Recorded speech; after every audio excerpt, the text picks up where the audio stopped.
Home property friends, ఇప్పుడు మనకి చాలా అర్జెంట్ సేల్ వచ్చిందండి. ఇది మీకు మంచి రీజనబుల్ ప్రైస్లో మంచిగా మీకు తక్కువ ధరలోనో ఇచ్చేద్దామని రెడీగా ఉన్నారు. ఫిక్స్డ్ ప్రైస్ అండి.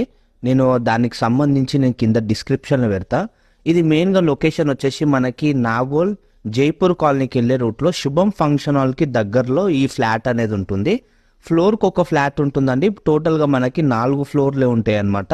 సో ఇది వచ్చేసి మనకి ఫస్ట్ ఫ్లోర్లో ఉంది. ఫ్లాట్ ఫేసింగ్ వచ్చేసి మనకి ఈస్ట్ ఫేసు, అపార్ట్మెంట్ ఫేసింగ్ వచ్చేసి కూడా మనకి ఈస్ట్ ఫేసు. సో ప్రతి ఫ్లాట్కి కూడా మనకి ఒక కార్ పార్కింగ్ కూడా వస్తుంది. అలానే మనకి యూడిఎస్ వచ్చేసి 78 స్క్వేర్ ఇయర్స్ వరకు కూడా వస్తుందండి. సో ఇది మనకి ఫ్లాట్ సైజ్ వచ్చేసి 2200 ఎస్ఎఫ్టీలో ఫ్లాట్ సైజ్ అనేది ఉంది. చాలా బాగుంటుంది. మీరు చూసుకుంటున్నారు కదా, మాస్టర్ బెడ్రూమ్ తర్వాత కామన్ టాయిలెట్ చూపెట్టినా, ఇప్పుడు మీకు ఇంకో బెడ్రూమ్ చూపిస్తున్నా. దీంట్లో కూడా మనకు అటాచ్డ్ బాత్రూమ్ ఉంటుంది. చాలా అర్జెంట్ ఉందండి. సో ఎవరైతే ముందు వస్తారో మీకు మంచి రీజనబుల్ ప్రైస్